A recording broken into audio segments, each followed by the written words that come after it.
श्री शिवाय नमस्तुभ्यं। अध्याय 14 प्रारंभ। ब्रह्मा जी बोले, नारद, जो लक्ष्मी प्राप्त की इच्छा करता हो वह कमल, बेलपत्र, शतपत्र और शंख पुष्प से भगवान शिव की पूजा करे। ब्राह्मण, यदि 1,00,000 की संख्या में इन पुष्पों द्वारा भगवान शिव की पूजा संपन्न हो जाए तो सारे पापों का नाश हो जाता है और लक्ष्मी की भी प्राप्ति हो जाती है। इसमें संशय नहीं है। प्राचीन पुरुषों ने 20 कमलों का एक प्रस्थ बताया है।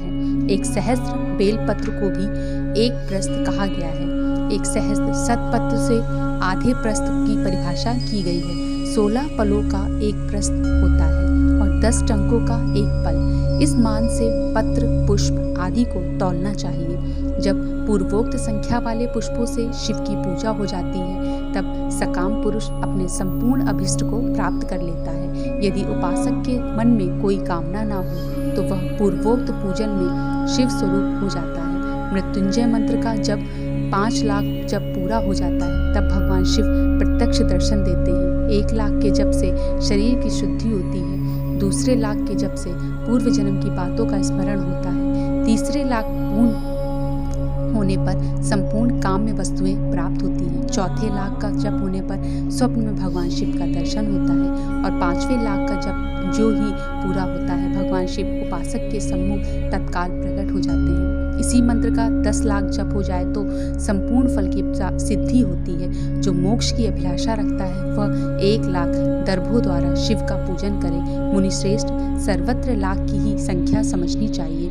आयु की इच्छा वाला पुरुष 1,00,000 दुर्वाओं द्वारा पूजन करे। जिसे पुत्र की अभिलाषा हो वह धतूरे के 1,00,000 फूलों से पूजा करे। लाल डंडल वाला धतूरा पूजन में शुभदायक माना गया है। अगस्त के 1,00,000 पुष्प से पूजा करने वाले पुरुषों को महान यश की प्राप्ति होती है। यदि तुलसी दल में से शिव की पूजा करें तो उपासकों को भोग और मोक्ष दोनों सुलभ होते हैं। लाल और सफेद आग, अपामार्ग और श्वेत कमल के 1,00,000 फूलों द्वारा पूजा करने से भी उसी फल, भोग और मोक्ष की प्राप्ति होती है। जपा अड़हल के 1,00,000 फूलों से ही हुई पूजा शत्रुओं को मृत्यु देने वाली होती है। करवीर के 1,00,000 फूल यदि शिव पूजन के उपयोग में लाए जाएं तो वे यहाँ रोगों का उच्चाटन करने वाले होते हैं। बंदूक, दोपहरिया के फूलों द्वारा पूजन करने से आभूषण की प्राप्ति होती है। चमेली से शिव जी की पूजा करके मनुष्य वाहनों को उपलब्ध करता है। इसमें संशय नहीं है। अलसी के फूलों से महादेव जी की पूजा करने वाले पुरुष भगवान विष्णु को प्रिय होते हैं। शमी पत्र से पूजा करके मनुष्य मोक्ष प्राप्त कर लेता है। बेलों के फूल चढ़ाने पर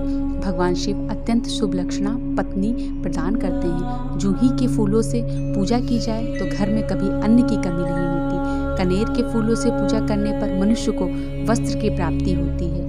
सेदुआरी या शेफालिका के फूलों से शिव का पूजन किया जाए तो मन निर्मल होता है। 1,00,000 बेलपत्र चढ़ाने पर मनुष्य अपनी सारी काम्य वस्तुएं प्राप्त कर लेता है। श्रृंगार हार, हर श्रृंगार के फूलों से पूजा करने पर सुख संपत्ति की वृद्धि होती है। वर्तमान ऋतुओं में पैदा होने वाले फूल यदि शिव की सेवा में समर्पित किए जाएं तो वे मोक्ष देने वाले होते हैं। इसमें संशय नहीं है। राई के फूल शत्रुओं को मृत्यु प्रदान करने वाले होते हैं।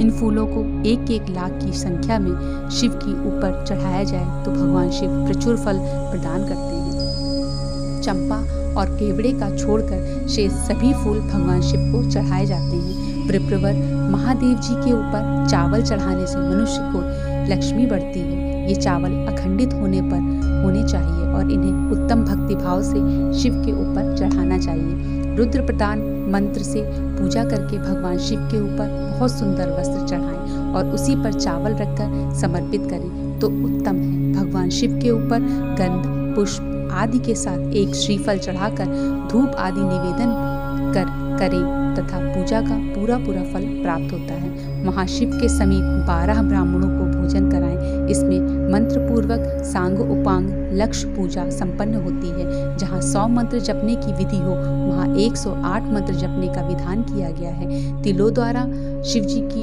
1,00,000 आहुति दी जाए अथवा 1,00,000 तिलों से शिव जी की पूजा की जाए तो वह बड़े बड़े पातकों का नाश करने वाली होती है। जौ द्वारा की हुई शिव की पूजा स्वर्गीय सुख की वृद्धि करने वाली है। ऐसा ऋषियों का कथन है, गेहूं के बने हुए पकवान से की हुई शंकर जी की पूजा निश्चय ही बहुत उत्तम मानी गई है। यदि उसमें लाख बार पूजा हो तो उसमें संतान की वृद्धि होती है। यदि मूंग से पूजा की जाए तो भगवान शिव सुख प्रदान करते हैं। प्रियंगु कंगनी द्वारा सर्व अध्यक्ष परमात्मा शिव का पूजन करने मात्र से उपासक के धर्म, अर्थ और काम भोग की वृद्धि होती है तथा वह पूजा समस्त सुखों को देने वाली होती है। अरहर के पत्ते से श्रृंगार करके भगवान शिव की पूजा करें। यह पूजा नाना प्रकार के सुखों और संपूर्ण फलों को देने वाली है। मुनिश्रेष्ठ, अब फूलों की लक्ष्य संख्या का तौल बताया जा रहा है, प्रसन्नता पूर्वक सुनो। सूक्ष्म मान का प्रदर्शन करने वाले व्यास जी ने एक प्रस्थ शंख पुष्प को 1 लाख बताया है। 11 प्रस्थ चमेली के फूल हो तो वह 1 लाख फूलों का मान कहा गया है। जूही के 1 लाख फूलों की भी वही मान है। राई के 1 लाख फूलों का भी मान 5.5 प्रस्थ है।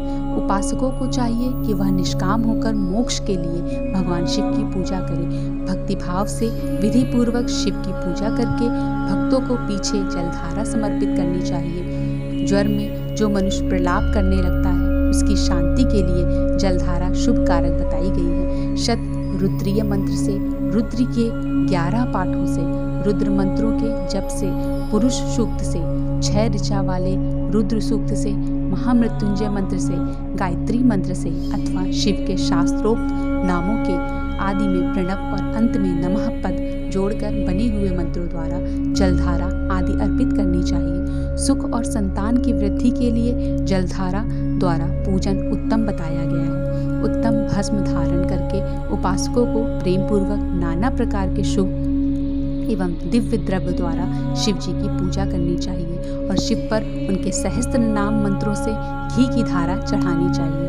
ऐसा करने पर वंश का विस्तार होता है, इसमें संशय नहीं है। इसी प्रकार यदि 10,000 मंत्रों द्वारा शिव जी की पूजा की जाए तो वह प्रेम रोगी की शांति होती है और उपासकों को मनोवांछित फल की प्राप्ति होती है। यदि कोई नपुंसकता को प्राप्त हो तो वह घी से शिव जी की भली भांति पूजा करे तथा ब्राह्मणों को भोजन कराए। साथ ही उसके लिए मुनीश्वरों ने प्राजापत्य व्रत का भी विधान किया है। यदि बुद्धि जड़ हो जाए तो उस अवस्था में पूजक को केवल शर्करा मिश्रित दुग्ध की धारा चढ़ानी चाहिए। ऐसा करने पर उसे बृहस्पति के समान उत्तम बुद्धि प्राप्त हो जाती है। जब तक 10,000 मंत्रों का जप पूरा ना हो जाए तब तक पूर्वोक्त दुग्ध धारा द्वारा भगवान शिव का उत्कृष्ट पूजन चालू रखना चाहिए। जब तन मन में अकारण ही उच्चाटन होने लगे, जी उचट जाए, कहीं भी प्रेम ना रहे, दुख बढ़ जाए और अपने घर में सदा कलह रहने लगे, तब पूर्वोक्त रूप से दूध की धारा चढ़ाने से सारा दुख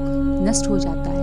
सुवासित तेल से पूजा करने पर भोगों की वृद्धि होती है। यदि मधु से शिव की पूजा की जाए तो राज यक्ष्मा रोग दूर होता है। यदि शिव पर ईख के रस की धारा चढ़ाई जाए तो वह भी संपूर्ण आनंद की प्राप्ति कराने वाला होता है। गंगा जल की धारा तो भोग और मोक्ष दोनों फलों को देने वाली है। ये सब जो धाराएं बताई गई हैं इन सबको मृत्युंजय मंत्र से चढ़ाना चाहिए। उसमें भी उक्त मंत्र का विधानक 10,000 जप करना चाहिए और 11 ब्राह्मणों को भोजन कराना चाहिए। अध्याय 14 समाप्त। श्री शिवाय नमस्तुभ्यम।